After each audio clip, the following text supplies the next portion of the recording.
and a bill that embodies it. And we'll talk finally about involving elected officials such as yourselves and others. Nancy, you're on. Thank you. If you recall last month when we sort of introduced this, we brought up the question, what if there's a way to avoid the worst impacts of our climate crisis with a conservative plan that boosts the economy and puts money in our pockets? We know this is a really complex issue for this short presentation, so we're open to keeping the conversation going as long as necessary. Our aim is to work cooperatively with you and other elected officials to promote realistic climate solutions. We volunteer, as you know, with the Citizens Climate Lobby. All these little balloons represent different groups of the Citizens Climate Lobby, whose goal is effective national climate legislation. It shows the chapters, of which Maine has 8 chapters currently and 2,000 volunteers. We are building support for a national carbon cashback price program to price carbon and financially benefit low and middle income Americans. For context, you can look at the countries that already are pricing carbon, of which there are 45 currently. Europe plans a border adjustment by 2023, which will place fees on our exports unless we adopt a carbon price for our own. The US, India, and Russia are 3 of the largest economies not currently pricing carbon. These CCL chapters around the country are doing what we're doing, starting productive conversations with our friends, neighbors, and local officials about a climate solution. This shows and demonstrates all the different areas that we'll talk about that are actually in the process of trying to pass these in local communities. The main resolution to take action on climate pollution is the core of what we are asking of the Belgrade select persons and of municipal governments around the state. You actually have a copy that was sent early of the resolution. Briefly, it states that since changes in climate are costing all of us in Maine and will continue to do so, we urge the federal government to take action by putting a price on carbon and returning the money collected monthly to each US household. We call this carbon cash back pricing. We'll come back to this in a few more minutes. This may not be a typical issue to bring to a town select board. However, extraordinary crises call for us to use every reasonable means possible to act to protect our resource base. An important part of our local resource base, the lakes. I'm sure it's no news that lake property represents 60% of the tax valuation for the town.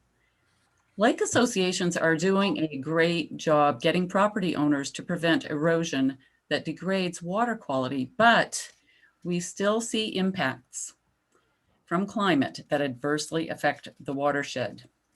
This article just appeared in the Lake Stewards of Maine's latest publication. It highlights more intense rainfall events coupled with drought, warmer waters, water loss from evaporation, shorter periods of ice cover, just to mention a few.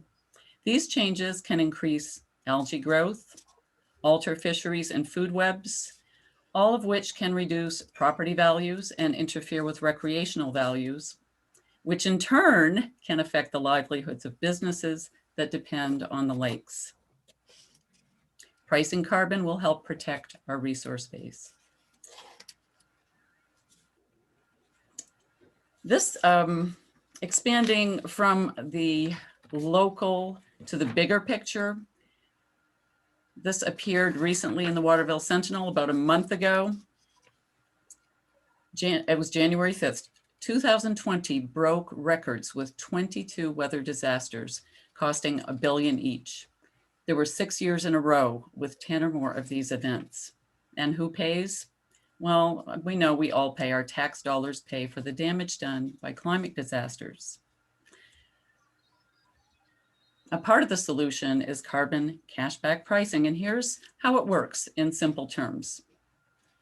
A modest fee on fossil fuels at the point where they enter the economy is applied.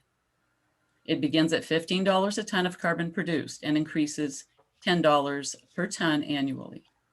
The money collected goes to US households, equal shares for each adult and half shares for children. A border adjustment on imports encourages other countries to adopt a carbon price as well. Let's look at the pros and cons. Well, here's the con that nobody likes. A price on fossil fuels will necessarily show up at the gas pump and wherever fossil fuels are used. Here are a few examples of expected price increases, as you can see. Prices fluctuate for various reasons. We've all seen prices much higher than this, than what we currently have at the gas pump. Does that make sense? I hope you got my drift. The positive side of carbon cashback is that the money that's collected goes back to households, not to the government, and this helps offset price increases for those who can least afford it. Now, some positive aspects. The carbon cashback solution has direct and indirect benefits to the environment, the economy. It's actually, believe it or not, politically feasible and good for people. Environmentally, carbon emissions will be reduced 40% within about a decade.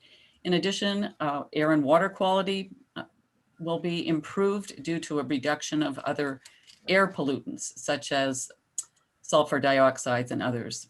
That's also a health benefit. Economically, the carbon price accelerates the renewable energy transition that's already underway and creates 2.1 million new jobs, good jobs. As I mentioned, it's politically feasible, it's bipartisan, has wide support in Congress, believe it or not, and from 3,500 economists, 4 Federal Reserve chairs, climate scientists, and a growing number of citizens like us. It appeals to both sides of the aisle because it doesn't add more government regulations. That is, it's revenue neutral, and it helps people. All of these items help people. Plus, 2/3 of all households come out ahead because the cashback dividend offsets price increases. Here's the carbon calculator. It takes just a few minutes using the carbon calculator to see how much your carbon cashback dividend will be. In general, if you're low income, you will come out ahead. If you're wealthy, you may end up paying more than the dividend offsets. Time doesn't permit doing a sample of this right now, but we'll give you the link. Some of you have already tried this, I believe, but we'll make sure everybody has the link so that you can try it for yourself. Nancy and I have both found out what our carbon dividends would be. The Energy Innovation and Carbon Dividend Act in the US House that enacts carbon cashback pricing. It has the bipartisan support, as Bonnie indicated, and all the characteristics mentioned already. It had over 86 co-sponsors last session, one of them being Shelley Pingree. In the last session, there were at least 10 carbon pricing bills. However, this particular bill is the only one that returns all monies to households. It's not just another tax. If it were, we wouldn't be advocating for it. The idea of a cashback carbon pricing has conservative origins. Some of you may remember James Baker and George Shultz, back in the Reagan era cabinet members, authorized this, the essence of carbon cashback pricing with conservative leaders. Let's go back to our request and make clear why we're bringing this to you. Belgrade can join these 16 cities and towns that have already endorsed this concept, and as many as 50 to 60 other towns that will vote on it this year by approving the resolution and communicating it to all these folks. Collins and King are part of the Climate Solution Caucus. Pingree supports the bill. We also know that the governor and president are also acting to address climate change. Our voices at this time can help in getting the right carbon price, the one that pays people, does not add an extra government program and more regulations. To wrap up, a town councilor in a nearby town recently stated, "We have to do something about climate." We know a price on carbon is not a silver bullet. It's one essential component of effective climate action. It's necessary and it's on the way globally. The approach we advocate for has the benefits of boosting the economy, protecting families through the cashback dividend, putting the price on carbon where it belongs, and triggering energy innovation. With your approval of the resolution, we have a chance to send a strong message to our other elected officials that we want them to take action on climate. I suppose you may have some questions at this point.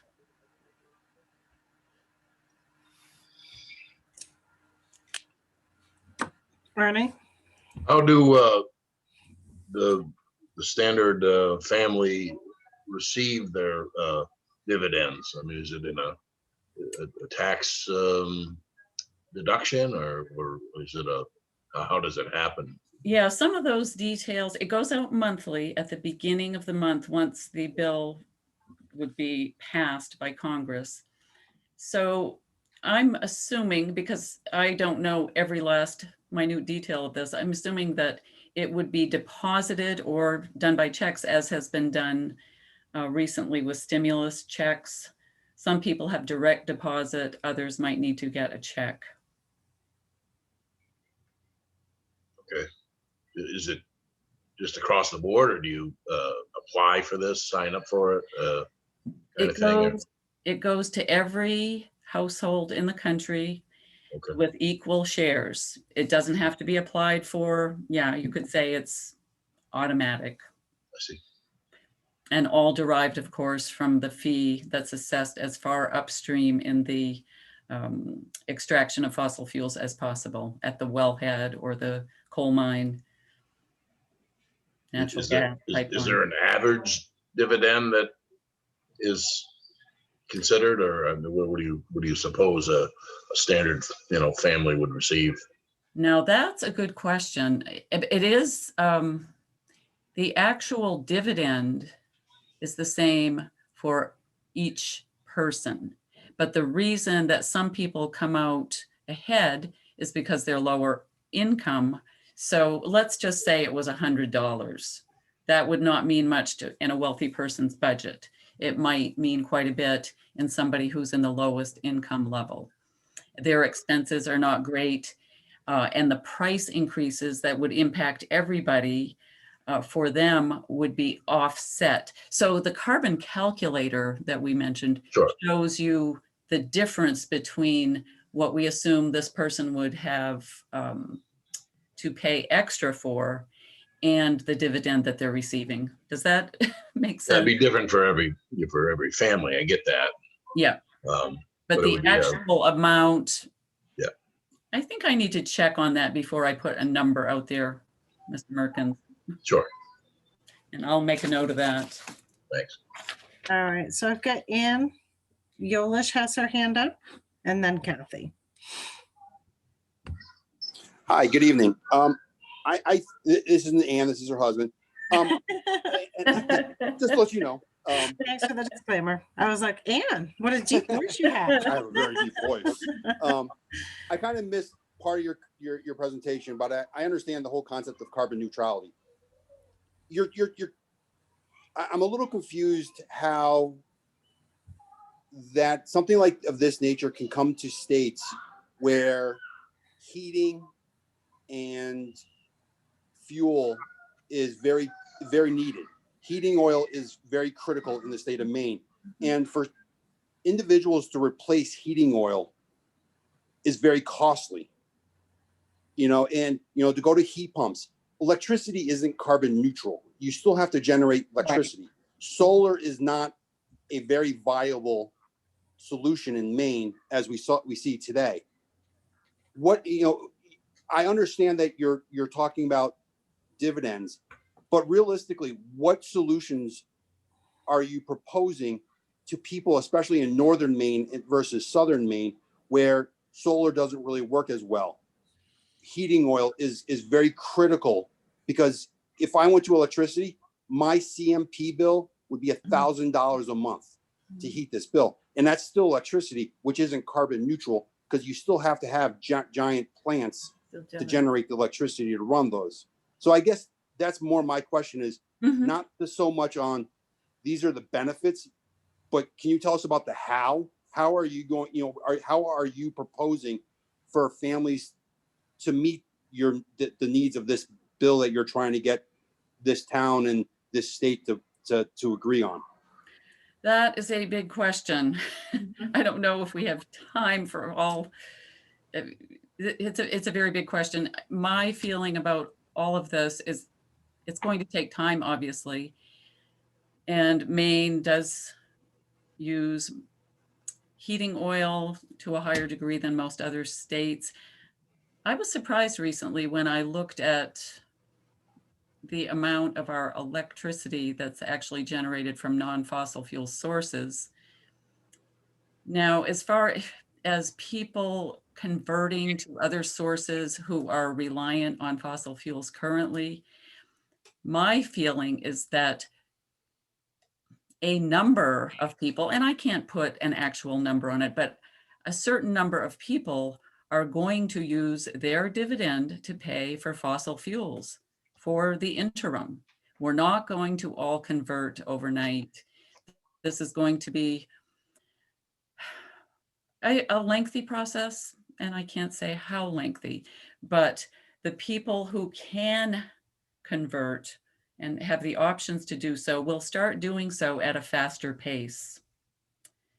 And the others, I mean, this may sound simplistic, but it will catch up eventually because it will have to.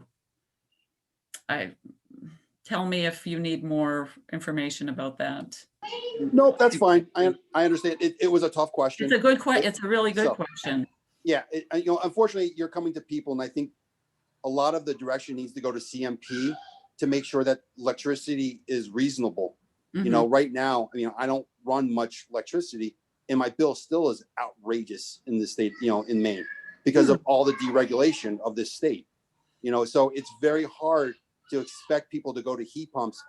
To heat pump a 3,000 square foot house, you're going to need four heat pumps to run, and that your CMP, I'm talking, it'll probably be $1,000 bill, and your dividend checks aren't going to cover this $1,000 bill.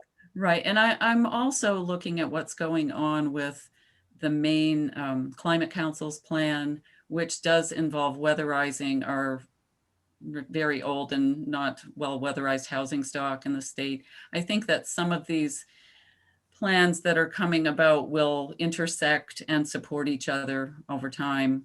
And I just want to also point out that what we're really asking is just to say we encourage action.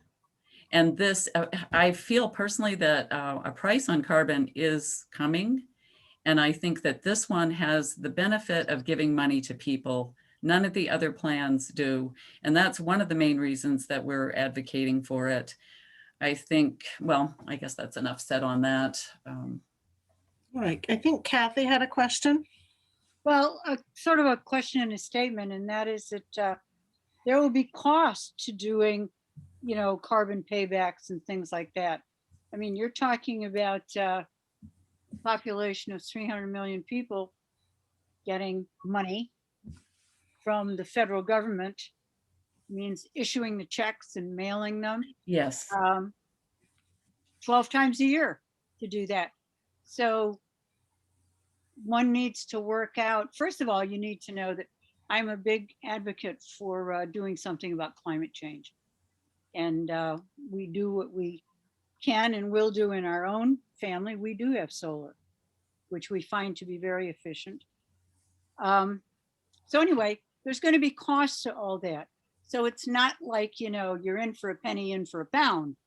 There are going to be costs that are taken out of it, even if you don't have a large administrative structure. And so whatever the carbon tax is going to have to pay for that as well. Yes, that's an excellent point. And the figures that I've seen numerous times say that in the initial rollout of the plan, it would be approximately 7% of the total fees that come in. And then it would go down to approximately 3% in subsequent years. So that's a really good point, though, because these things don't happen without some kind of administrative costs. That is true, and they also don't happen. You're going to print all those paychecks, and I'm a big advocate for keeping the trees too. Right, and I'm hoping that most of it would They be, help us a lot with the climate. So yeah, And I love trees. oxygen and, yeah. I'm hoping that that this would be direct deposit as much as possible, unless I thought maybe there were going to be rubber checks. Don't No. wish that, Kathy. No, and I don't mean to be facetious, because I do think we Yes. need to be active about climate change. I'm just at this stage, I'm not quite sure exactly what that is. You know, carbon exchanges and carbon paybacks may be a part of the picture, but it's certainly not the entire picture. No. Absolutely right. yes, and I think that we definitely pointed that out, that it is one part of a solution. And we need something that's going to affect the whole country and really the whole world, which is why doing it state by state is not something that we feel is going to be very efficient. And another reason we advocate for a national plan that's Right, simple, straightforward, doesn't invent a whole new government program, doesn't have a pot of money that sits there. It actually goes out every month to people who need it. And that will also be beneficial economically. Okay, Penny had a question and then Bruce. Melanie, um, I'm not keen on climate change. I think it's a theory. It's not, it hasn't been proven that the science isn't there. And I heard a lot in your presentation about I think or I feel like, but that isn't science, and that isn't, that's just one person's opinion. So to take on something like this, I know the select board entertained, I think it was even last year, might have been the year before, Melanie. I don't know if you remember it, but there was a lady that came in and from the county, as I remember, and wanted something to do with climate change. And we had that gentleman from the university, and it was LePage's climate guy. And he came in with facts and figures to prove that it was very expensive and not worth it wasn't going to produce the benefits that were explained in the presentation. And that was shut down almost immediately. I think the board decided to look into it further, but I never heard any more. So I think I'm just cautioning the board to be careful and make sure you have scientific evidence of the pros and cons of what they're talking about. Thanks. Thanks, Penny. Bruce? Yeah, so this will go to the voters. The board won't be deciding on if they're gonna give their okay to it, or if they approve, it's gonna go out to the town to be voting on this. Well, we had looked at it two ways. It did, initially they were asking for a warrant article for the towns that had a town meeting form of government. And I kind of said a little bit in this today that when I was reviewing it again, that was reflective. Our thought was that if we were to consider doing a resolution, and because the warrant articles tend to deal with the budget, and this isn't a budgetary item, it's, do you support one piece of this puzzle to put all the other pieces together that help to address climate change? Well, we're watching it in Belgrade. How many times in the last 5 years have we said that there was a dramatic decrease in snowfall and so less spring runoff? And we've talked about changing the lake levels, and because, you know, nature's doing it for us, and the difference 20 years ago to now is huge. So it's whether or not we support a resolution, and if we could do that. So I think if it goes on a warrant, it would have to be voted, but if it's a resolution, it could come from the board. I guess my opinion is there's a lot of people in this town that have fixed incomes. And I think it's an awful big decision for 5 board members to make a decision for all the taxpayers in this town. So I think that if you guys should not sign on to it, I think it should go out to the voters and let the voters make a decision and say, yay, we want to support it, or no, we don't want to support it. That's just my opinion as a taxpayer. Yeah. If I may, Bonnie, maybe you could articulate a little further what exactly you'd like the board to do in this case to accomplish your goal, if you have one. I think that there I go saying, I think. I do want to point out that when I was doing the presentation, I don't believe I was doing that, but when in answering off the cuff, I guess I'm speaking more from a personal viewpoint. Sure. The options that we could, that I see have already been mentioned. We could continue this conversation if more information is needed. The board members who are here could vote to say that they do or do not think that it's wise to encourage our federal government to act on climate with an approach of this type. We could, the warrant article would not happen this year. So that would be something that we would possibly extend into the future. So those seem to be the options at hand. It could be a quick vote by board members if they feel that they have enough information, or if there are further questions that need to be addressed, we're happy to do that. What have other towns done in general? Well, we're really just getting started on this. There have been a few towns that have put it on their warrants already. Sure. Some have, I know there was a vote recently, I'm just going to try to remember, there are a lot of towns involved, but one board member was missing, so they ended up having kind of a tied vote, and they asked the people to come back and provide a little bit more information and then take another vote. So yeah, we're in the early stages. See, I tend to agree with Melanie in that what we send out to the voters primarily has to do with budgetary issues and the spending of money. I don't feel like this resolution type of approach to things rises to that occasion.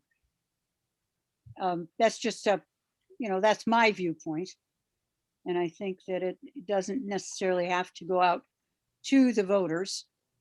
And I think that, it's simply a decision by the select board as to whether or not they want to support efforts like this, I guess, in an effort to combat climate change.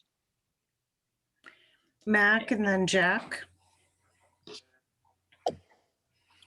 Well, I agree with Bruce. I think even though this isn't financial in nature, it is a pretty significant resolution. And the resolution says the town of Belgrade, it doesn't say the select board of Belgrade. And if it says the residents of Belgrade, then I think it should be the residents of Belgrade that decide. Mac, I should mention, and this wasn't mentioned, I guess, in our presentation, the wording is certainly adaptable. That is not written in stone. It can be adjusted to suit the needs of the board or the people involved. Jack? Is a question about the system. Is this a system that's designed to get smaller and ultimately recede and go away as carbon is used less and less? Or is it designed to increase the fees on carbon to maintain a given flow of cash back to the citizens for an indefinite future. And I ask that because General Motors has within the last few weeks announced their intent to eliminate the construction of fossil fuel fired Yep. cars by 2035. So Well, that, that's a real big deal. It's been written in the papers. It's a big deal, and it will reflect across industry and society in general. And that in itself would be a major source of carbon reduction. Now, would that be reflected in a reduced volume of payments back to people, or would people then be used to certain values of payments? And somehow or other that would be perpetuated. I don't think I know totally there were several questions in there. The first one that I heard was about whether this was a carbon fee that's collected and returned back to people, and that is correct. There is in the law that was mentioned, there's wording that has a finite number of years involved. And at that time, there would be some decision points. If the targets are being met for carbon reductions as they're supposed to be, then there would be adjustments made.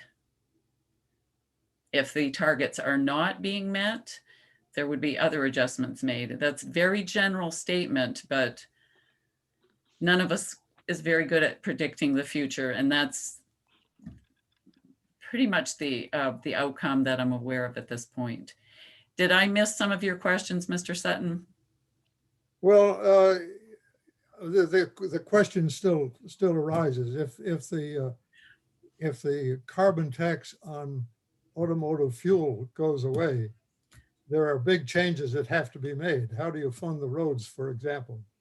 But also, if it goes away, does that source of funding go away, and is that reflected in reduced payments back to each household, or does the level of increase, the level of taxation on other things that are still producing carbon go up to maintain a fixed level of payments? And I wouldn't expect you to know the answer to that and say yes or no right away, but it's a question that arises in my mind. Yeah, How do you manage good this questions. I going have forward? heard it stated that people driving electric vehicles need to pay their share for whatever infrastructure maintenance we need, and we need a lot.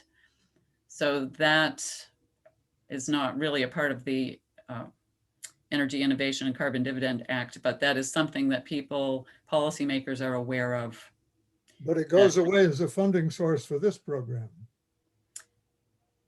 The fee on carbon. Yes. Yeah.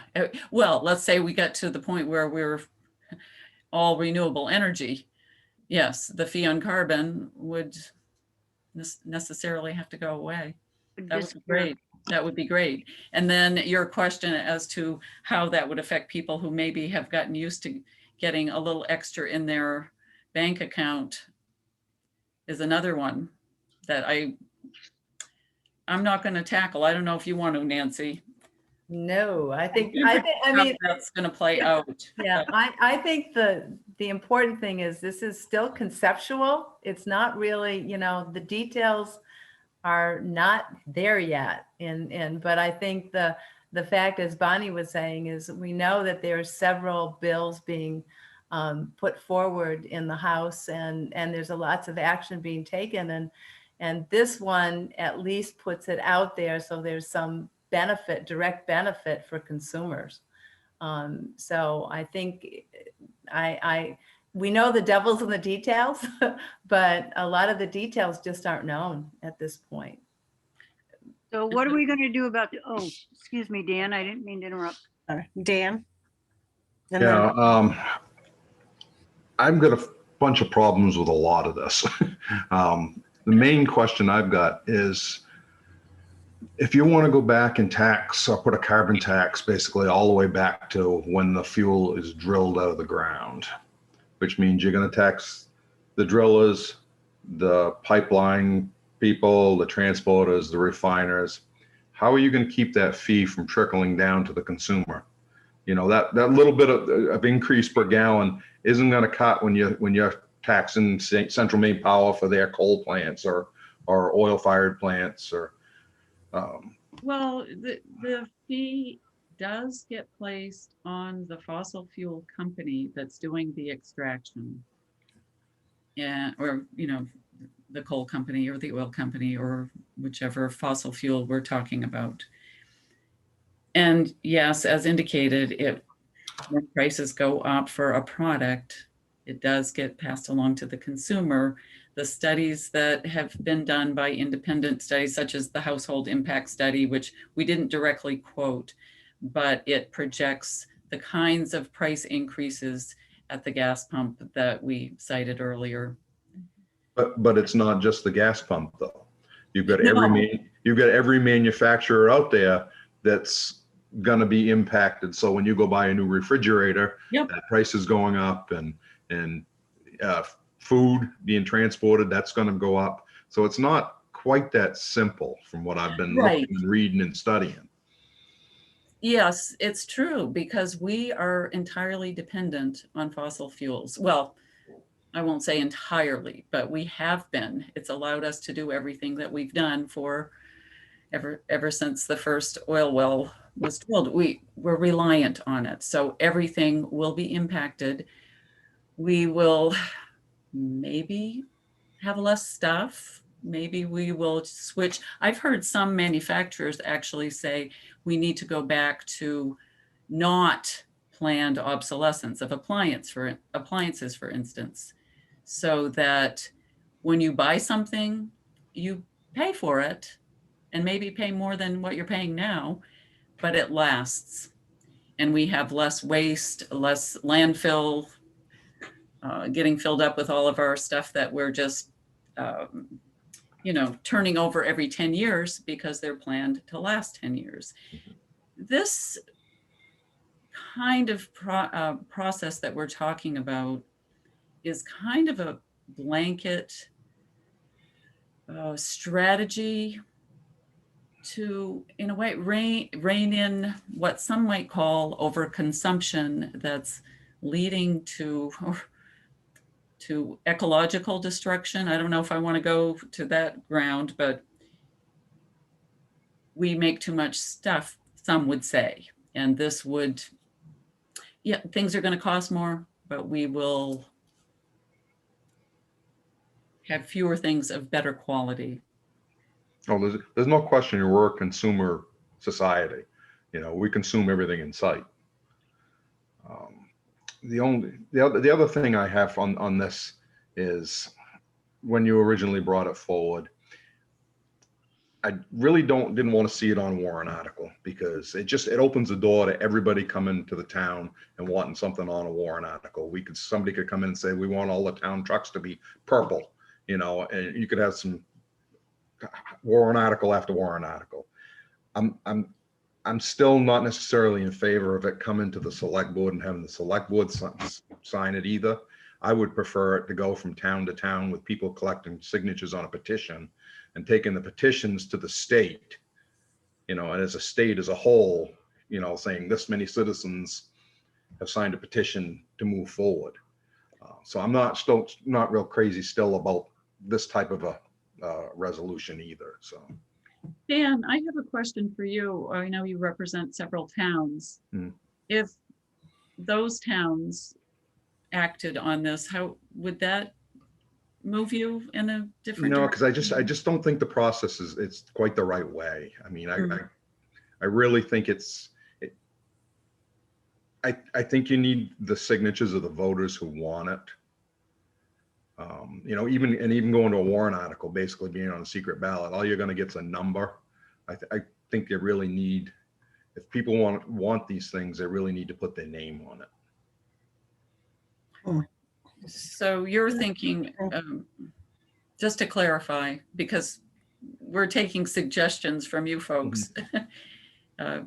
You think that Nancy and I and other people, if we collected signatures and gave them to our main representatives rather than going through the town, is that what you're That's what I would prefer, suggesting? because you're trying to do this nationally as it is. You know, you're trying to get the town to sign on and send these to the national level, because it's not going to happen in just the state. So to me, it's almost like the same type of petition process you have throughout the state when you want a state law changed or want something to move forward. For a referendum. Yeah, but Yeah. I mean, if you brought, 500,000 signatures from throughout the state and handed them to Shelley Pingree and Susan Collins and everybody else, Yes.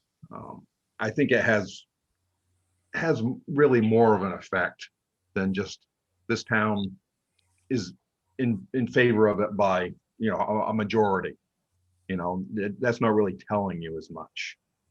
I see what you're saying. I guess I believe that it would send either way could have, it says something that people are taking the time to do this, and that we would communicate it to our elected officials that we would like them to do something. That's really all we're trying to do. Well, then it's a true grassroots effort. You start local, then you go to state, and then you go from state to national. Right. And, and I have to say, honestly, when I was looking at the graph at the beginning with all of Europe having so many pins, it was something I said over and over again when I got to go on a trip to several locations, was how different society was as far as consumerism than we are here. You had a tiny little thing for waste, if you had one at all. Everything was expected to be recycled. All of your takeaway food was in compostable containers. There were compost stations and a recycling station. There's no plastic silverware being given out anywhere. It's all wood. It's, and you rent a place. There's no dryers. You might get a washing machine if you're lucky. And everybody hangs everything to dry. Tiny little cars. Nobody's driving around and, which would hurt me, but like Suburbans or Tahoes or things like that. It's little cars, mopeds, small little motorcycles. So they've already, as a continent, are light years ahead of where we are on this continent. So, but all of those efforts start someplace small like this, Well, we I don't know if you have anything to add, Nancy. We do feel that it's a crisis, one that isn't going to go away. We feel that we have to do something. Yeah, I would totally agree. As a grandparent, as a mom, I want to see the climate change in my lifetime, or at least make significant improvements, so that hopefully generations to come are not consumed by the disasters and everything else that has been created by climate change. So I think this is an effort to at least support some initiative to be able to start looking at this and make people that are responsible pay their share. And I think this is a beginning attempt to do that. And I hear what you're saying, Dan. I've talked to you a little bit earlier about your initiative, and I think that it would be great that if all of our towns ended up supporting it, and then from the towns, it went to the next level, meaning that there was a state support for this. But I believe starting locally and starting grassroots is where we begin. So I think that's why we're here. Well, and I thank you very much. We could do Thank both, you. Nancy. Yes, we can do Penny. that. Absolutely. I Penny? think we're probably not going to make the decision tonight. I gather by the conversation. Yeah, that's sort of what I'm feeling too. Penny, did you have one more thing here? Yeah, thanks, Melanie. Since the beginning of time, there has been climate change, or as Carrie called it, not Carrie, the other, I can't remember his name anyway, called it global warming. And then when we had all that snow and cold, they said, well, it's global cooling. And then they knew that that wasn't going to fly. So they came up with this climate change, but it's not proven. It's not scientific. It's I think a lot of Grammys and moms have been scared and brainwashed into believing some of this stuff that's just not true. Everything comes from the ground. If you think about it, everything comes from the ground, and our fossil fuels come from the ground, and they're not going to run out. There's a scare that you're hearing that it will, but there's no scientific proof of that. And I would hate to see the town of Belgrade selectmen do something like this. And as I said before, it isn't proven. I would disagree with that, but that's, again, that's my opinion. I think the All right, point, so one point to make, just, you know, is it's not, it may not be proven to Penny or to other people who Yeah. believe as Penny does, but it is proven to other people who believe differently, and that's just a difference of opinion. But you know, want to respect everybody's opinion on it, and everybody can find their facts where they want to find their facts. So you know, we have to, you know, bridge a lot of opinions here, you know, from people in town. So it's I was under the impression that this was sort of a discussion to maybe get the town to sign on to some sort of resolution to, you know, spur the further discussion of this, to make it potentially be a national, more of a national comprehensive concern. You know, and it takes, everything starts from a small spark or a nugget of idea. You know, Jack brought up General Motors' newest directive to, you know, potentially make cars all carbon neutral or electric by such and such a date. I think 2035, he said. You know, I can remember it wasn't so long ago that, you know, the average fuel economy of a vehicle was maybe 10 miles per gallon, where you know, the earliest vehicles didn't even have any seat belts, you know, and then we went from lap belts to shoulder harnesses to airbags to, you know, and so it took a great amount of time to make cars safer, to make cars more efficient. And, you know, we've seen lots of strides in how to be more efficient, which not only benefits the environment, but it benefits the pocketbook. It benefits we're using a lot less fuel that comes out of the ground per mile in this country because of fuel economy standards that have risen over time. And so, you know, I think this is all part of that conversation long term that, you know, can benefit us all. You know, but there's a lot of concerns to take into account here, and whether you know, maybe there's some more information we need before the town could, you know, kind of be a voice to the state to make this more of a front burner issue. But it's not going to happen tonight, apparently. So let's go on from here. We need to move. So what I was going to say was, it appears to me what I'm getting from this is that in order for the board to agree to put together a resolution and sign it on behalf of the citizens of Belgrade, that probably the best course forward would be to collect signatures, enough signatures that exceeds, I believe it's 10% of the last votes in the last presidential election. So it'll be a hefty one this year. Sorry. Gubernatorial. Is it the Gubernatorial. gubernatorial or the presidential? Okay, so gubernatorial. Sorry. So not quite as many. because Belgrade kicked it this last time around. But so I would say, get a petition together, get enough signatures that if the next step is to have enough signatures that would like to see a resolution, then we could move that to a warrant article, that this warrant article is reflected of this resolution. And then that would give the board, whoever the faces on the board are at that time, the permission from the townspeople to put Belgrade on the map as a place that is supportive of considering this type of change, or that Belgrade is not supportive. So, but that would be a clear indication, and then the board would legitimately be moving forward with the townspeople's wishes. Okay.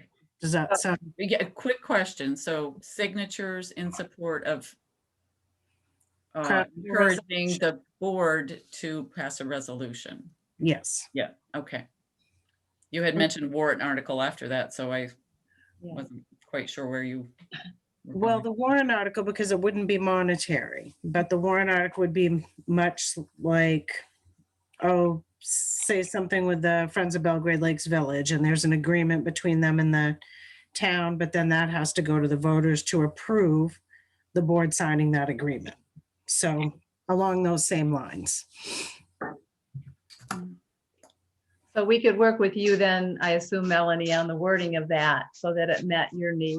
And from a time frame, though, it sounds like we could not do that for this year. We'd have to wait until next year, considering the time frame. Am I correct in that? There wouldn't be any way to get it on the warrant That's now. what I- That's already gone to the printer and Okay. and all of that, but that also gives enough time to get the word out in other ways. Mhm. I'm a huge advocate. I know schools doing this hybrid model, but I've always said, get the information to the kids because it gets from the kids to the parents. And I will say, I'm a total recycling geek over here, but I was not nearly as good until my oldest daughter, who's 29, started talking about recycling when she was in preschool. And we had a conversation about why weren't we doing better?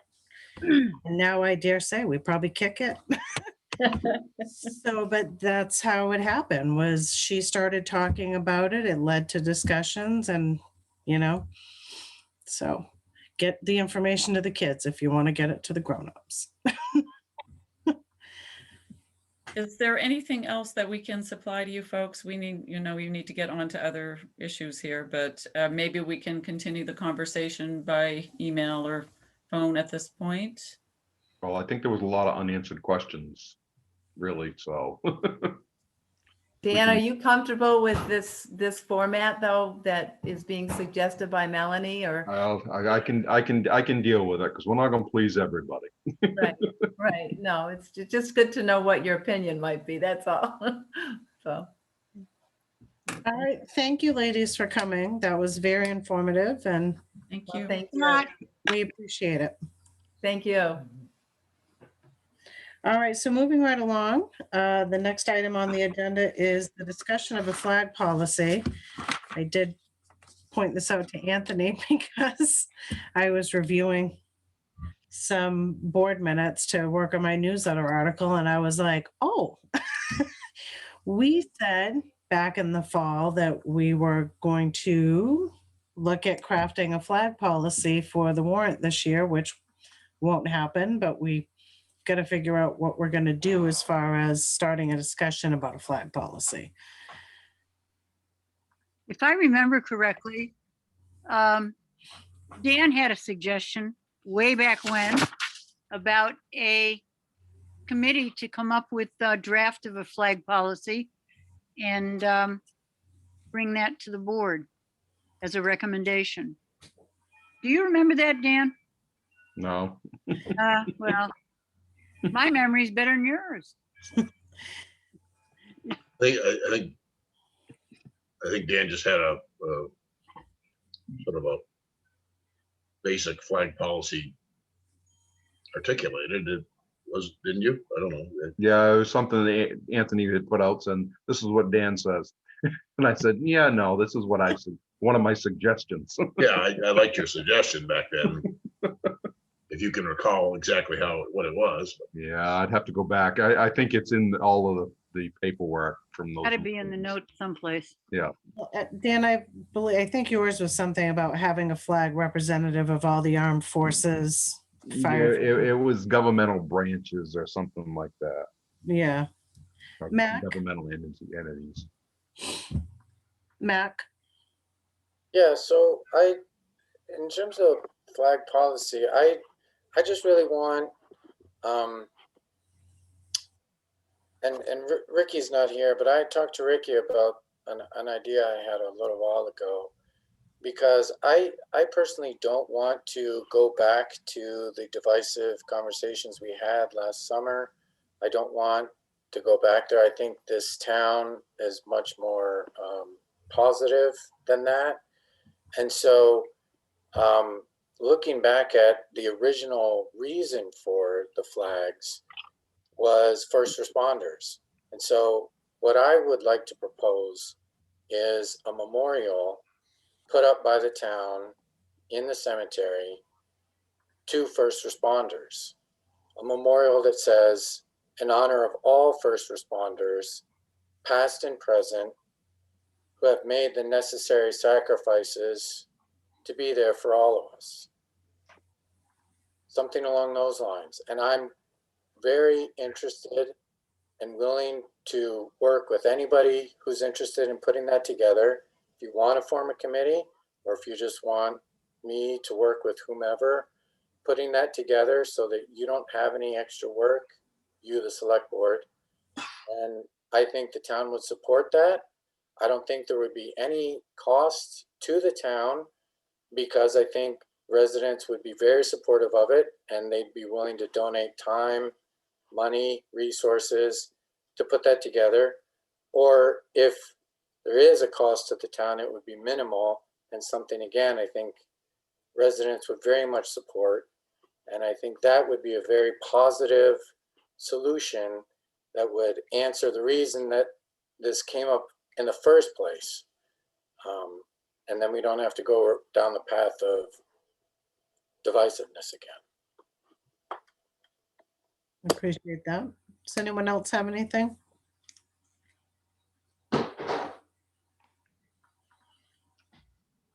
Realized I didn't actually open this agenda item. I will apologize. So I'll make a motion to open it. If somebody wants to second it. Second. Okay, now we can discuss. So Bruce, I agree with Mac. I don't really want to see us go back down the road that we did earlier when this was all discussion being thrown around. I mean, and Mac's idea is a good idea, I think. I mean, I'm just one person, of course, but I think that is a good idea. okay, So it'd be sort of like we have memorials in town for veterans. So we'd sort of have a memorial, sort of a generic memorial for all the different branches of first responders that would be recognized or in some way.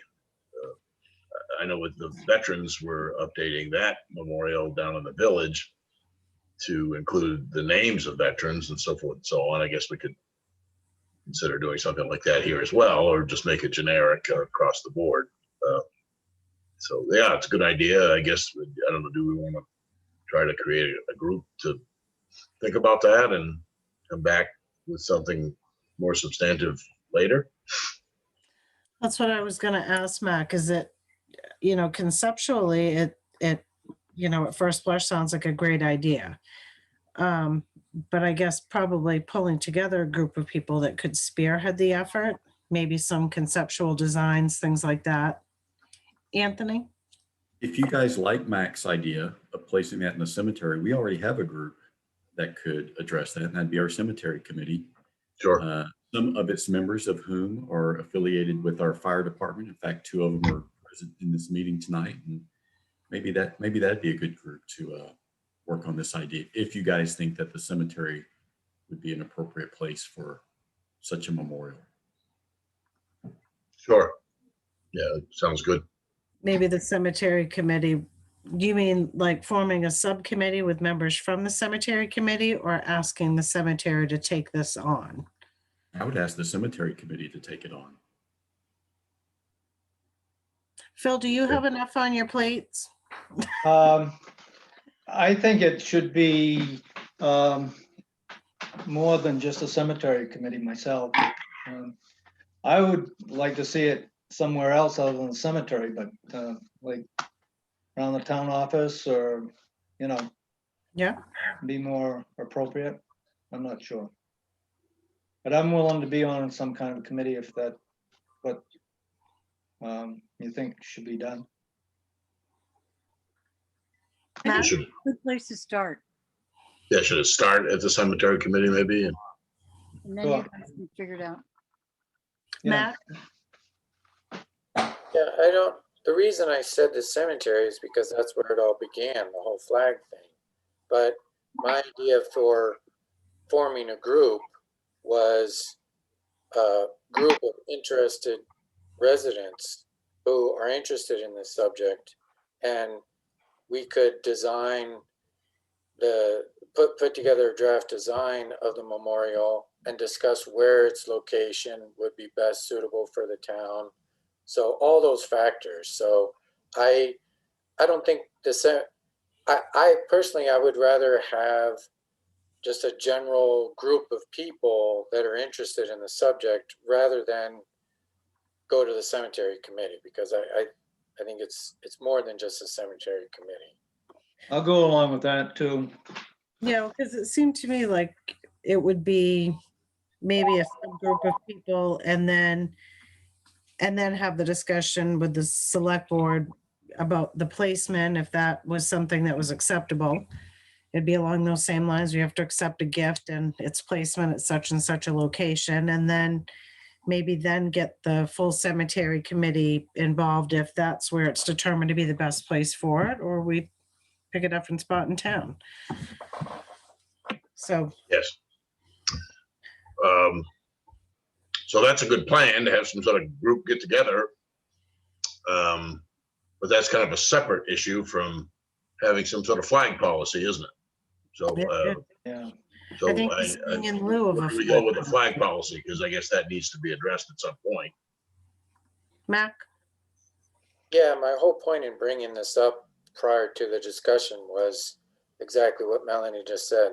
I would like to see this in lieu of a flag policy, or rather have a flag policy that says our policy is going to be, we're going to just put US flags like the way it used to be.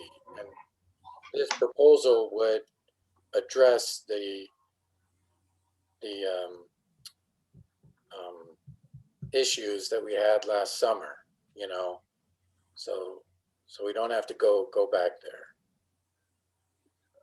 I'm in favor of that, but without a actual flag policy, then potentially issues like the discussions we had last summer could come up again regarding, you know, any other flag besides the American flag. So, I mean, if this is, you know, if you want to come up with a flag policy that addresses, you know, or specifies just the American flag in town, and then deal with other issues like first responders through this memorial idea, that's fine with me. It makes sense. How do we go about that from here? yeah, because I think if we have a flag policy, one of the things that we did notice from the last conversations was that at the fire station, they might want to fly a first responder flag or a firefighter flag still on town property. So if we develop a flag policy, it would have to address, it would either be the only flags that will be flown on town property are the American flag and the main state flag if we so chose. But then we also, you know, I don't think there was anybody on the board that was like, heck no, you're not flying a different flag at the fire station. So, and if that's the general consensus, then we would need a subset in the flag policy that addresses individual town properties. So do we want to open that can of worms? Do we feel like we need to? Well, the fact is we don't have any flag policy, None of right. that. none at all. I think that that's probably a mistake, is to not have any policy at all, Yes. because that's the larger can of worms. Right. I like Max's idea. I think that's a memorial for first responders is really a superb idea. I think, if I may be so bold, just to simply say that the flag policy, de facto flag policy, prior to the discussion last summer, was American flag and state flag. That was a de facto policy. So I frankly would like to see that solidified, and then first responder memorial put together and placed someplace, perhaps at the town office. And I guess I thought I'll grab you here in a minute, Bruce. Does it need to be a memorial? Well, that's my word. It's not- Right. Well, and so I think we had memorial from the cemetery, but could it be, does it have to be a memorial? Or could it be a celebration of the first responders? I would think that that would be part of the discussion that the developing group would have. Yes, good thinking. Bruce? Just the biggest thing, if we do, or if a flag policy does get discussed and so on and so forth, you take like at the cemeteries, but the firefighters put out flags on all deceased firefighters. The same as, the deceased veterans get American flags put on their graves. So, that's where the can of worms is. If you go with American flag and a state flag on state property, on the town property. Or Bruce, could we address that simply by saying on flag poles and buildings in the town of Belgrade, and the poles which we have permission to put flags on? Then it wouldn't have anything to do with folks wanting to put individual flags, or firefighters wanting to put them, or anywhere on folks' graves. I mean, like on the buildings, I look like a fire stations. I mean, it's throughout statewide. It's actually throughout the whole country. Each department, station usually has a firefighter flag, flying on the flagpole of American flag, and lots of times with the state flag. So, I'd hate to see that be taken away from something that's been, common practice for years and years and years in this town. Well, and if we put together a flag policy, then should that become part of it? Because if that is the practice, there's a way for us to make that part of the policy. Right. Well, certain things always get grandfathered into new policies, and that might very well be one of them. What if, I don't know, Anthony, would you be willing to maybe, I don't know, work with me? Or, I mean, we could compose something, a draft of a flag policy that maybe encompasses some language that allows the fire department to, have a flag on that building, and we could vote on it later to see if it would go through, but we would have, American flag, main state flag, and then allow on individual grave sites of firefighters, we could put some language together like that, and then we could sort of discuss a more fixed policy that is written down, that, then we could parse that out a little bit, change it if we wanted to, and put it into place at a later date. Does that make sense going forward? So Ernie, are you saying you'd be willing to work with Anthony if he's Yeah. okay with us to draft Yeah, a draft of a flag policy that we Sure. can put out to the select board, we can tweak it and Yeah. then put it together. in a- right now we don't have anything to tweak. We're throwing around ideas, but let's Yeah. put something on paper and then revisit this and tweak it if we need to. We can axe out the option of putting it, having a specific flag on a fire department building if we want to, or we can discuss it further then. Yeah. Does that make sense? Are you willing to do that, Anthony? Of course. Okay, good. So then we can move on from this. All right. So I'll make a motion that Ernie and Anthony work together to craft a first draft of a flag policy to bring back before the select board for Sure. consideration. And anybody else that wants to be involved in that, they can. I threw my name into it, and I'm happy to volunteer Anthony for most anything anyways. All right, so are you seconding that, Ernie? Yes. Okay. Is there any further discussion? All right, seeing none. Dan, what's your pleasure? Yes. Okay, Kathy, Yes. Ernie, Yes. 4-4, 1 against. I did send Anthony a quick message. Ricky had popped out a text and said, sorry, he wasn't gonna make it at all because he's still out sanding and salting. So I told him that was fine, sanding and plowing. So So that'd be 4-4, 1 absent. 4 Yeah, for 1 1 absent, sorry. Mac, did you have your hand up? Yes. Go ahead.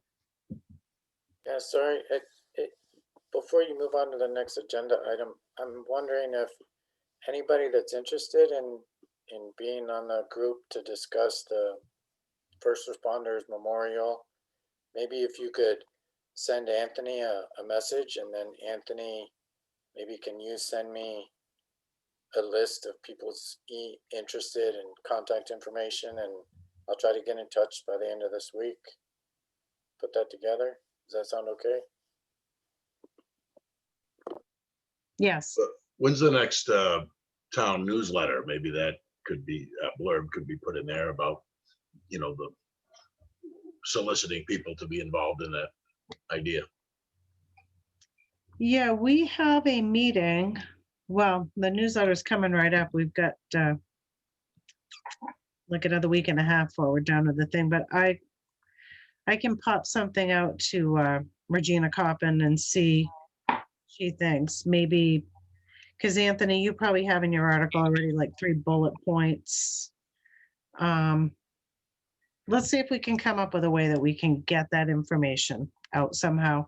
I think I'm not done with my article, so maybe I can put something in my article, but it won't go out for a couple of weeks, Mac. Would that be okay if I mention it in the select board highlights? Sure. And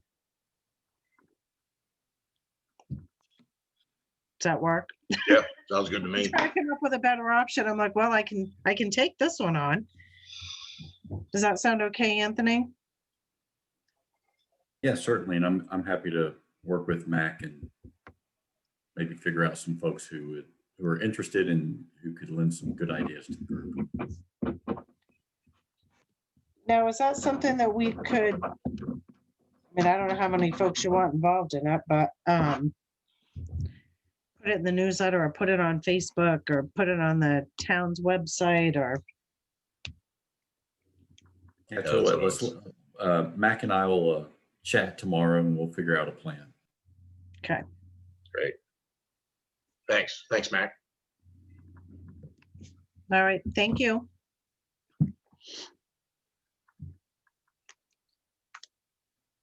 All right, next up, we have the town warrant.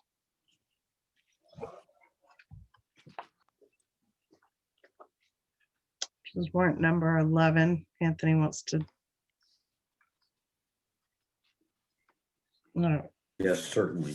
This is, as Melanie said, this is warrant number 11 in the amount of $887,996.19. I'll take a motion Make that motion. and a second. Sure.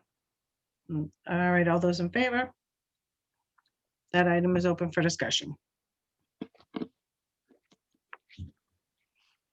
Bruce, Just got one question. It's on page 3. Is that a monthly payment to Eagle Rental for skid steer? Yes, sir, it is. And how many months do we do that for? Oh, golly, Bruce, you're going to get me to lying now, but I think it's maybe like 4 months. But I'd have to double check on that with Chris, but it's not the entire year. It's just a portion of the year. And I think mainly to push some snow around. Do we use that to load sand at the sand shed in the You know town what? truck? I think you're right, Ernie. Yeah.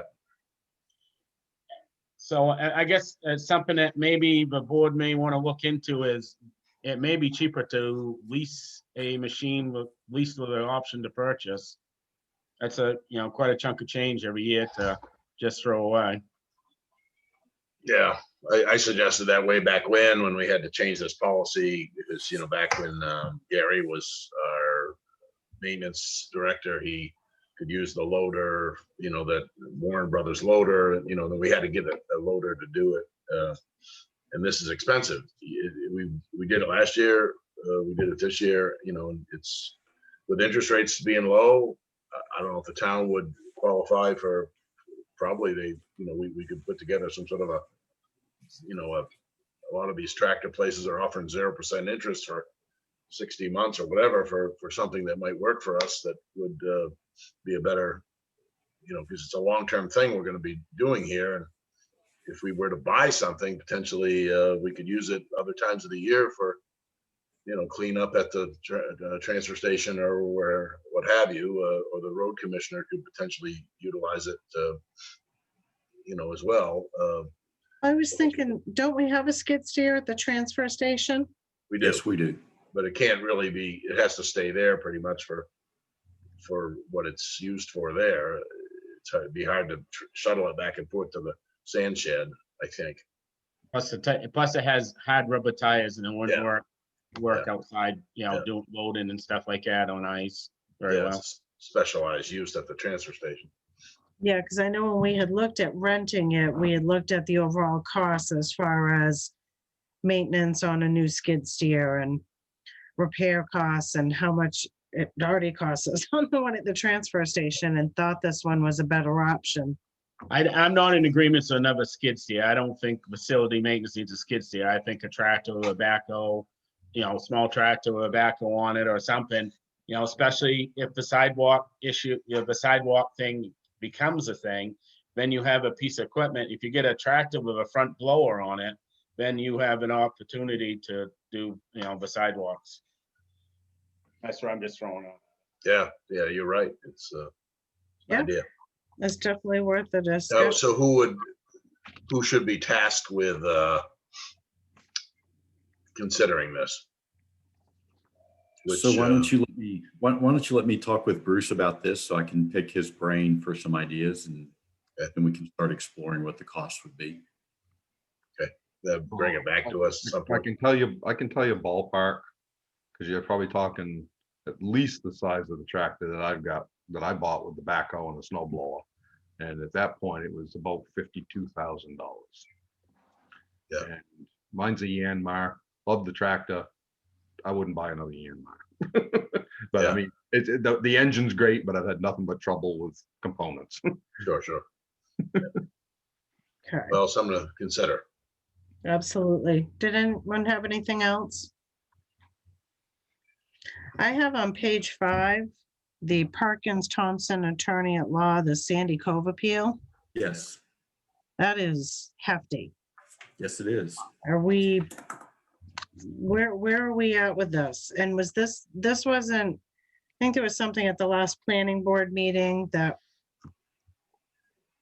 were we supposed to be consulting an attorney on behalf of the planning board or the appeals board? Or was there? So this attorney worked specifically with the Board of Appeals. We could not use the usual town attorney because he was assisting the planning board with their findings of fact. The appeals board was looking at the findings of fact that attorney helped the planning board with. And so we had to hire another attorney to help with this. Now the appeals process internally is complete, but that does not mean that the participants in this appeal won't appeal the planning board's decision to Superior Court. And you may recall this is one of the reasons why the attorneys, both planning board attorney and the Board of Appeals attorney recommended to us that we change our ordinance so that appeals of planning board decisions go directly to Superior Court. That way we could have avoided this cost. And then the Board of Appeals would simply handle appeals of administratively issued permits by the code enforcement officer. Yeah, So 'cause that this is, Seems like, I mean, we just paid for an attorney to review an attorney that we also paid. no, we paid for an attorney to assist the Board of Appeals in a legal matter. Okay. So he was not reviewing the work that our town attorney did with the planning board. He was assisting the Board of Appeals who was looking at that work. And because our town attorney had assisted the planning board, his firm then had a conflict of interest in then representing the Board of Appeals. That's why we had to go out and hire a different law firm. Okay. Phew, I hope we're done. I had one just Yeah. for later. On the first page, there's a check 20903 there. I guess the tool rental brush chipper.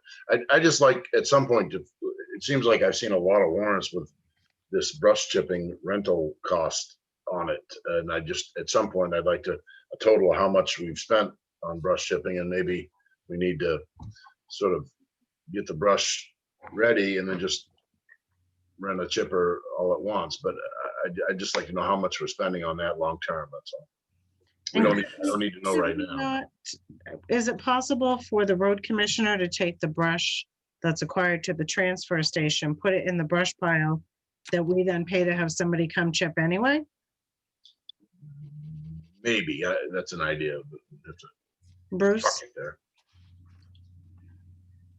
That is possible, and it doesn't cost us anything to get that chipped at this time with brush at the transfer station. That's done for free. So it'd just be getting the brush there.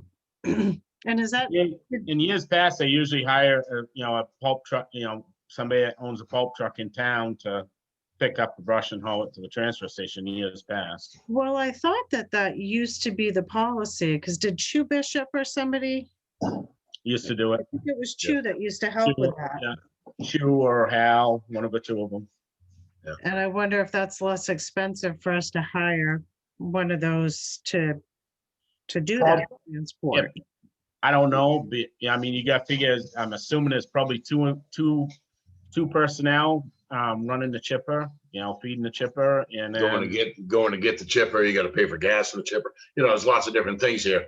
Right. It's a one-shot deal. That's fine, but I've seen this $310 charge, I don't, maybe 4 or 5 times in the last several months. So every storm. yeah, I just like to check into that a little bit. And I mean, it could be more costly to have a truck, pick up the brush and take it to the transfer station, but let's task somebody with trying to figure that out if we could. It's always good to recheck. Especially if we've done it before. Would that be something? I'd want to talk with Kenny. I'd want to talk with Morris Childs to find out what's been done in the past. And I'd want to talk with Jason just so I can learn more about it. Yeah. Thank you. Thanks. Yeah, absolutely. All right. Did anyone else have anything on this warrant? I simply had a comment on page 4. I'm looking at the prices, the cumulative price of the insurances. And I'm thinking, oh my God, is it climbing again? Are our insurance costs climbing again? No, our insurance costs are exactly the same in 2021 as they were in 2020. There was no increase to our premiums. Okay, It's great. thank you for that. I was just looking at almost $12,000 there and I'm thinking, oh God. But thank you. All right, does anybody else have anything? All right, seeing none. Kathy, what's your pleasure? Yes, please. Ernie, what's your pleasure? Yes. Dan? Yes. All right, 4-4, 1 absent. All right, next up, we have the town manager's report. So I only have one item I'd like to talk about tonight and looking for a little direction from the board. I've been studying about how we might be able to tap into solar energy to help reduce our electric costs. And there is a program that the state approved a few years back. It's called net energy billing. And essentially what you do is you buy solar credits and then you reduce your electrical costs. The benefits to the town is there's no upfront cost or no cost at all, such as installing solar panels would involve. The savings is, it's $3,300 a year. That's not a huge amount of money, but it does represent about 13% of our total electric costs over the course of a year. We would sign a contract with a net energy billing company, but we could get out of the contract at any time with 90 days notice. And I've talked to 2 of these outfits, and if the board is interested in learning more, I'd like to invite to our next meeting Revision Energy. The reason I feel more comfortable with Revision is they are registered with the main PUC. The other company that I spoke to is an out-of-state outfit that was not. And Revision had, I thought, a more conservative approach to purchasing credits. And that is they recommend purchasing credits worth 85% of what our electric cost would be, because what you don't want to do is get into a situation where you're right at that line of 100%. You end up buying more credits than you actually need. And I thought that just made, good business sense. And so if you guys would like to learn more about this, I'd like to invite them to come give a presentation at the next board meeting. I would be in favor of that. Yeah, me too. Who's the other organization that you spoke with? The other one that I spoke with was Titan Energy. They're based in Mass. Okay, what about, is there Arcadia? Is that another one? I'm not familiar with them. I know Revision is doing solar installs now. I had some info on them, but they didn't start out doing solar install. I think there was something else that they had started prior to that. But I know, I think Arcadia is the one that I ended up going with. And on my CMP bill, I could choose to have my energy purchased from a solar farm or a wind farm in Maine and have thus earn those same benefits. So it's coming to me at a slightly reduced cost, and I have noticed a difference in my bill. Is this similar, what you're thinking? Yes, that's exactly, it sounds like the exact same program, Ellie. Okay, because, yeah, and I guess I didn't look at it, like, did I have a 90-day thing to window to get out of doing it? Well, But and it may be it's different for an individual ratepayer than it might be for a municipality. Yeah, I'd be interested to see. Jack? Oh, you're muted, Jack. As I try to lean in and fix it for him. There we go. There Does you that are. saving apply to the entire bill or just the energy portion of the bill? When you say the entire bill, what do you mean, Jack? The credit, the 85% or the 15%. It's the entire bill. The entire bill, including the delivery portion? That's my understanding. Now, I'd want to confirm that, but my understanding is our costs are $26,000 a year, and our savings would be the $3,300 off of that 26,000. Okay, I would suggest that be double checked because the bill is in 2 parts. Right, one is the distribution and the other is the actual electricity. Right. Action. We have used Revision for, for our solar installations, found them to be very reliable, very local, and easily, you can get a hold of them quite easily if you have questions. So I found them to be really a good company to work with. And they've certainly saved us a tremendous amount of money on our electrical bills. Oh my God, for, I don't know, 5 years now, 5 or 6 years now. So that our electrical bill is, I don't know, some ridiculous amount, like 50 bucks a month, 25 months. In the summertime, it's 10 bucks a month. I mean, so I'm a fan, you know, and you'd have a hard time convincing me that it's not a good investment. All right, so I think you have a, well, got a yes from me, a yes from Kathy, Yes, for me. yes from Ernie. Dan says yes, so go Okay. ahead and write them. Okay, sounds good. That's all I had. One other topic you and I spoke about, Anthony, that we were going to discuss at this time was the potential discussion about fireworks, or no? Oh, yeah, why don't you talk about what you would like to Well, discuss regarding fireworks? the Belgrade Lakes Region Business Group had a meeting recently, and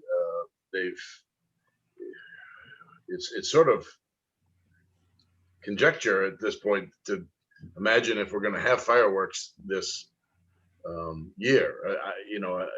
With COVID the way it is right now, and new variants and all this kind of stuff, it's hard to say. You know, everybody's getting inoculated potentially by spring. You know, maybe we'll be able to have fireworks. It's the deposit has been paid by the business group for the pyrotechnics people. Because of COVID, I think it was sort of overlooked that a warrant article was petitioned for and put on the warrant this year. But if we are going to have a fireworks display in Belgrade, potentially, I guess the board might discuss, a contribution towards that from some fund. The business group has paid roughly half of it at this point, and so they were, I guess, interested if the board wanted to discuss this. We don't necessarily have to discuss it now, but if we're going to have fireworks, which bring a lot of people around, it may be something we can do. The business group was thinking we probably, if we have the green light, if the governor's emergency order has been lifted by then potentially we could go ahead with fireworks, because it could be seen from many different angles around the lake. It wouldn't necessarily have to be, it could be spatially distanced, I suppose. But we'd like to think maybe by July we'll be, starting to go back to some degree of normality. The business group was thinking that, by October, by December, we might be able to have our standard October fest and Christmas stroll down in the village, but it's hard to say at this point. But if we were able to have the parade, well, we could make that decision at a later date. That's easy to throw together. So Ernie, sorry for interrupting. So are you looking to, because we can't withdraw the warrant article at this point, but are you saying if the fireworks don't go on, what would happen to the money? Well, what happened last year was the business group paid the deposit. We have a 3-year contract with the pyrotechnics people, and we weren't the only town to cancel fireworks because of COVID. So we just didn't. We got our deposit back, and we were able to extend the contract for another year.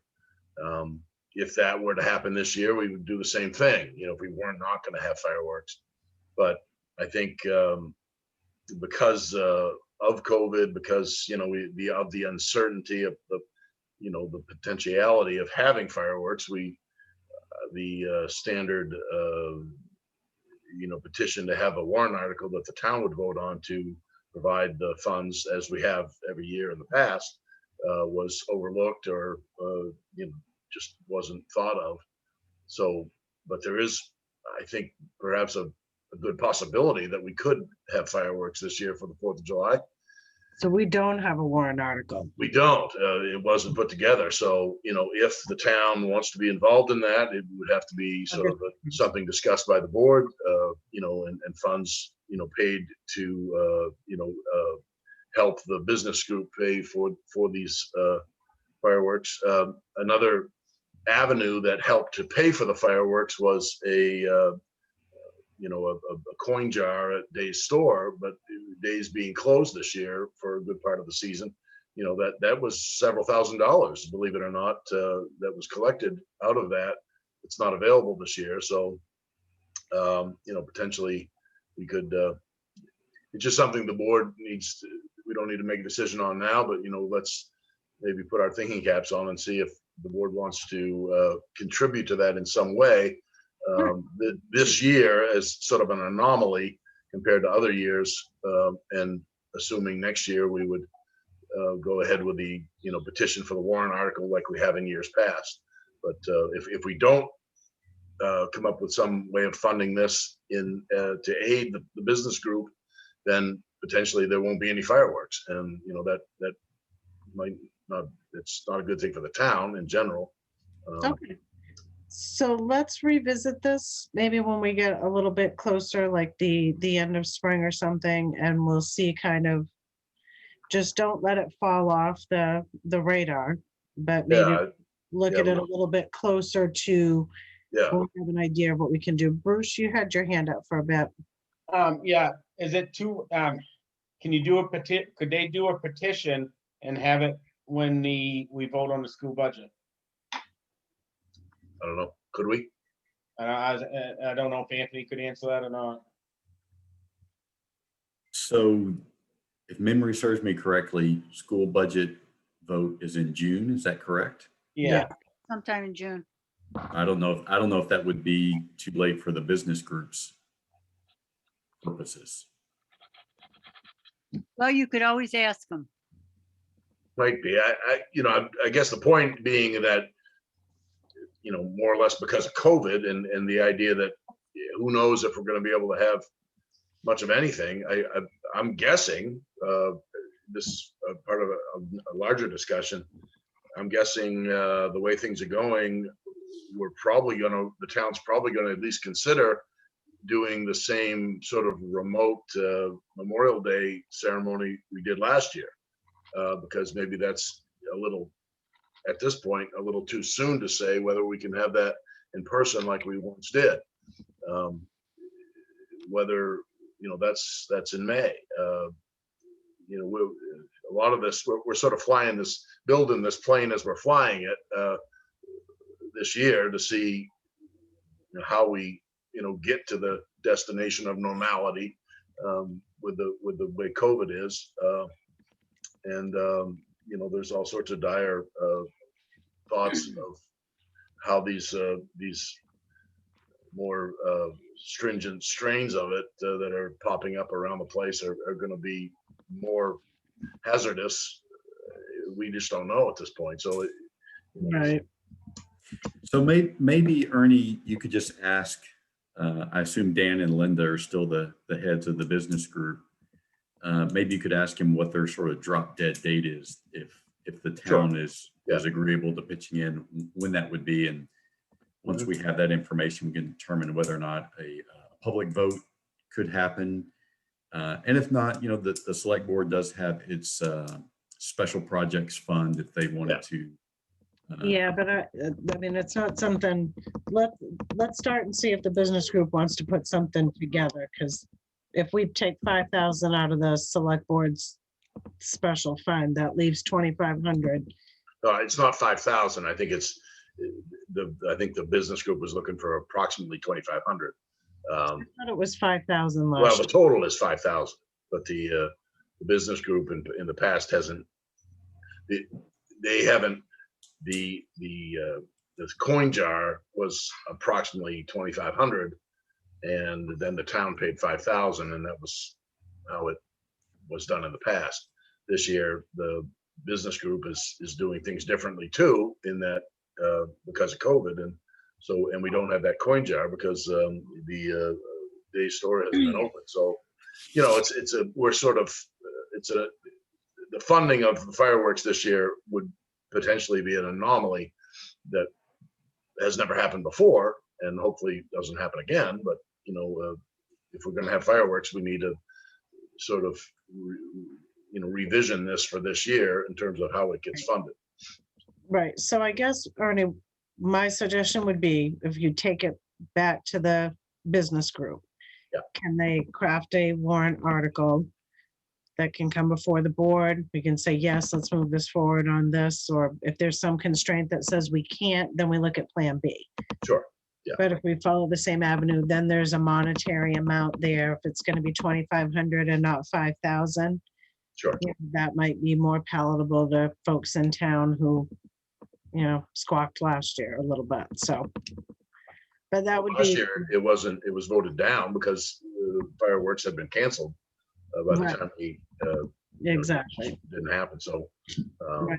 now another thought, just to throw it out there, is that potentially if 4th of July is not clear to have fireworks, then potentially fireworks could happen at a later date when it is cleared, like for the Oktoberfest or something like that. It's hard to say at this point, for Labor Day, perhaps, so it's something akin to one year we if you remember, we had very shortened fireworks because the pyrotechnics fellow had an eye injury.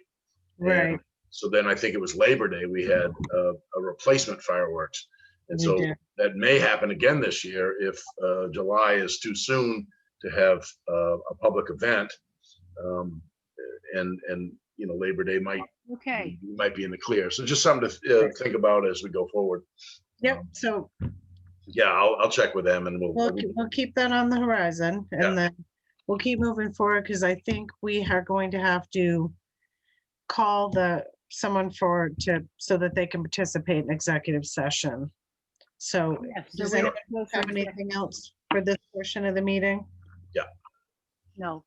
I All don't. right, so seeing none, I will take a motion to close the select board meeting.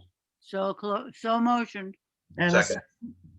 Okay, all those in favor of closing the select board meeting? Thank you, folks. Have a good evening. Thank you. Bye-bye. Bye-bye. All right, so 1, 2, 3, 4.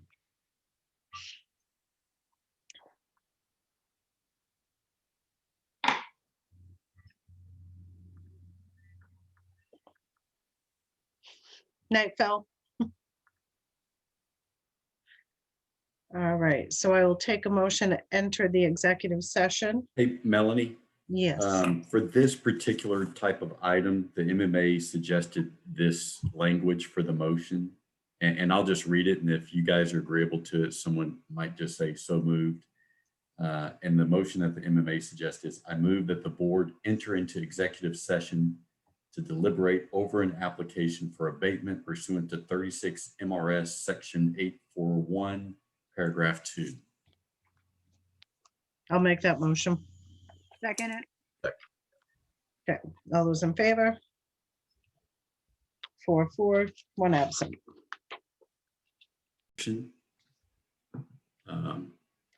We'll just, We have to have a motion that says that the board directs the town manager okay. in case To 0, do 1, follow-up. 2, 1 to do a fact finding and reconvene with the board at a future date within 30 days, because I think we have 60 days to finalize. Make that motion. I'll second it. All those in favor?